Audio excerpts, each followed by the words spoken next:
And today we are going to talk a little bit more about just kind of expand on what we talked about last week, right? So, last week we talked about why it feels like good people aren't getting hired right now.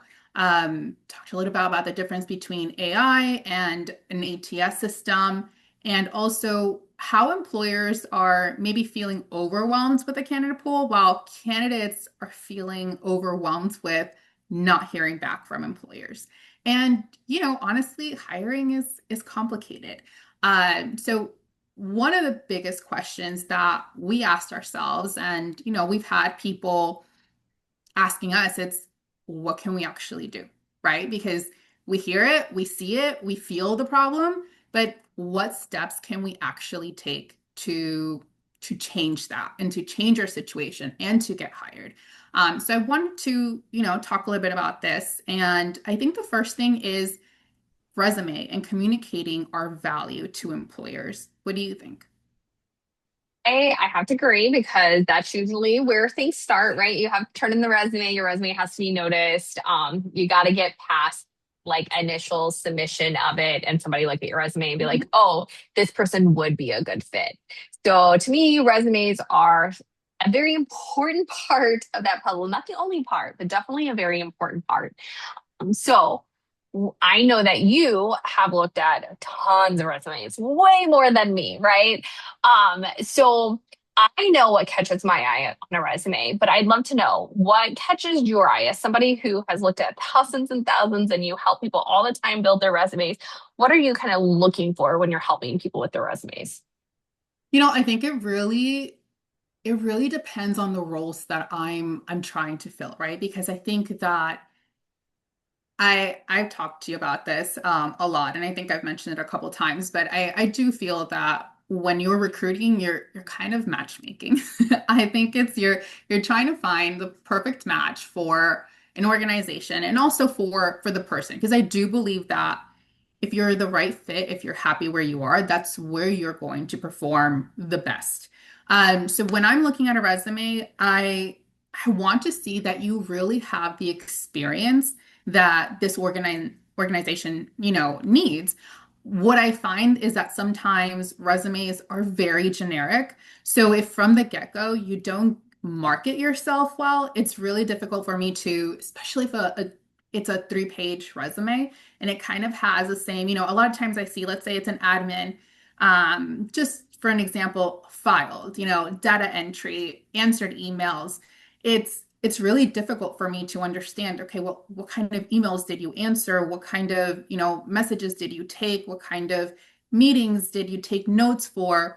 Um, so I really look for those just resumes that are essentially like, what problems did you solve? What did you make easier for your organization? And what accomplishments do you feel like you had in that role? I have to agree. There's a few things that I hate. I will say this over and over again. Um, Paragraphs. Don't give me paragraphs and don't give me long listicles. If you're giving me long listicles, I'm just like, okay, I read the first one, two, and I'm moving on. One of the things you have to learn about lists is everybody reads the first couple and the end. Nobody cares about the middle. So you kind of like put the ones that you don't care about in the middle, right? Like that's a tip. Don't do paragraphs, but 100% you need to be showing me why what you did is valuable to me, right? Yep. Like you filed great. I assume you file as an admin person, but how did your filing help? Do you understand your value? Do you know what problems you're solving for that organization? And if so, then that's how you explain it, right? Like, what are you solving? Because I assume you are filing, but why does that matter? Why do you know why it matters? Like, that's so, and I guess we'll talk more about that in interviewing, but like, do you know why what you do matters and can you explain that? And it starts with being able to show that on that resume, like you said. Otherwise, those paragraphs and those listicles, we just move on. I think it's being able to truly understand yourself and kind of, I think resumes are so um, difficult, I think, sometimes to write because you're essentially touting yourself and you're marketing yourself. And I'm pretty sure that if I had to write a resume for someone else, I would have no problem being like, I'm the greatest person in the world, Like, this Yeah. person is the best. Now you turn back and you're like, okay, well, write one for yourself. And you're like, yeah, I don't feel that comfortable. But I do think that employers aren't just looking for people who have the bulleted experience, right? They're going to look at, okay, do they communicate? Do they take initiative? Can they problem solve? And are they reliable? Because that reliability piece, I mean, it's something that can't be taught, it's something that just has to come. Um, so yeah, I think that for me, those would be just a couple quick tips and like in your resume, really evaluate yourself and what you bring to the table and be able to translate that in your resume. I agree. I agree. So with that being said, those are just some things that you need to work on off the bat on your resume. So you work on that, you get your resume and you submit your resume, right? So last week we talked a little bit about what follow-up looks like for that. So let's just kind of talk a little bit about what you're looking for in follow-up when somebody submits their resume and like what stands out to you typically when they follow up. I think I think sometimes when you post on LinkedIn, you get hundreds. I think there's been times where I've posted and we've gotten over 1,000 applicants at a time. And, some roles have a big sense of urgency. So to me, it's you get the standard resume, right? That gets submitted to you, but it stands out when someone sends out an email, or honestly, they make a connection with someone else within the organization. Because to me, it's like you took that initiative and you went that extra step to be like, hey, I'm interested in your organization. I'm interested in being part of the team. And it just, a couple minutes to look at the email, I don't get offended. Or sometimes they make that connection on LinkedIn and it makes you open up their profile and be like, hey, like this person submitted a resume. Let me match that resume to this profile.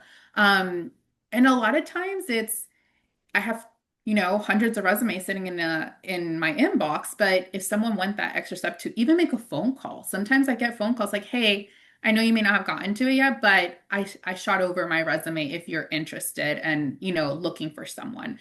And I do save resumes because I never know when we're going to have a need or when someone else is going to have a need. And, be like, you know what? I saw a resume pop up and I think this person would be really good for you. Yeah, I have to agree. And we talk about follow up a lot and just like making those kind of connections. And like you said, reach out either on LinkedIn to somebody, shoot a message, connect with them, email them, asking when they're available for a chat, calling them, anything to show that this job actually matters to you. Like that is just a really, really important step. Okay, so you fix the resume, you've done your follow up and they're like, oh, this person, like, let's move forward. And you land into that interview. Yeah. What is something that people need to be able to do in those interviews that kind of really like help them like win or stand out? Like, I do believe everybody needs to be authentic. So we're not going to have a debate about authenticity. Like, everybody needs to be authentic. But, like, what do you think that somebody needs to do in interviews to really shine?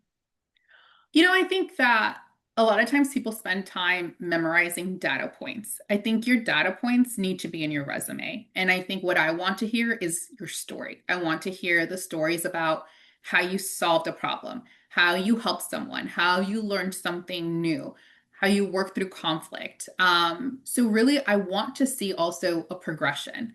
Like, where did you start and where are you now? What did you learn from your previous roles that you're including in your current roles? And honestly, I'm looking for someone who has been able to grow, not necessarily in title, but has been able to grow in their knowledge and has taken that initiative to really kind of move themselves along. So I want to hear the stories. Yeah, I definitely agree. One of the things that I know that I look for when I'm interviewing people is I want to know that you understand your value, right? And tell your story through like what you've learned. So like for me, there are times that we hire people that are like, they don't have the experience. You've never worked in my company before. You've never worked in the industry that I work in is weird. Like, like I expect that, whatever. And so, what I want to know is, do you understand your value and what you've learned? And can you translate that information into something that would benefit me as the employer? And I tend to ask that question, like, what's something that you've learned in the past that you're going to carry into this role? Like, you need to understand what you know and how you plan to apply that to whatever you're doing. Mhm. That showcase and showcasing your skill and telling that story to me, like, that is so important. Do you agree? Yeah, I totally agree on that. All right, so you've fixed the resume, you've done your follow up, you've landed the interview, you're in the interview, you're nailing that interview. What do you think are some things that people can do like outside that process to like build their network and like start going and doing things like little things to be able to get that job? Because when we're all looking for jobs, we think, let me just apply. But there are other things that can happen to like get you that job or get you opportunities or find opportunities. What are some tips that you give people when it comes to that? So I think LinkedIn is a great tool. And I think it is important though that if you're using it, to make sure you're using it regularly, right? And I'm not saying you have to be a LinkedIn influencer. I'm not saying you have to constantly be on there sharing content, creating content. That's not what I mean. What I mean is make sure you're using your network before you actually need it. Because a lot of times what will happen is you find yourself in the unfortunate situation where maybe you got laid off, or you're like, I had it. I can't work here anymore. I'm looking for something else, or I just want to open myself up for other opportunities. But you find that you're in the situation where you don't have that network. So now you're starting from scratch. And it's going to really depend the industry, right? Like that you're in and that you want to get into. And it's going to depend on what route you truly want to take. So if you're in the corporate environment, if you're in accounting, if you're finance, marketing, I think LinkedIn is a great tool. If you're maybe in a different industry where you're like, hey, I'm in construction, I'm in retail, I'm in food service, LinkedIn might not be the right route for you. But in that case, I think it's important to take a really good look at your resume. Get really good references. Your references make such a big difference. And build that network. Build network within your community because you can always reach out to your community to say, "Hey, I'm looking for something." So I think those are important tools to have and to use. Yeah, I completely agree with that. I mean, probably 8 years ago now, I didn't realize how important LinkedIn was. And I was in industries that, people use LinkedIn. And maybe it's because back then it wasn't being as used as often, but it is definitely. I mean, how many times have we gone to conventions and we're friends with people on LinkedIn or connected on LinkedIn, and then we go to the convention, they're like, oh, hey, it was so great to actually Yeah. meet you in person, all those kind of things. So, I really highly suggest that you get on LinkedIn, you work on your profile, and you start connecting with people within your industry. When you're going to conferences, when you're at places and you meet new people, ask them if they want to connect on LinkedIn. It is such a great tool when it comes to work environment. Like I just didn't realize it then as much as I do now when I start bumping into people. So it definitely is important.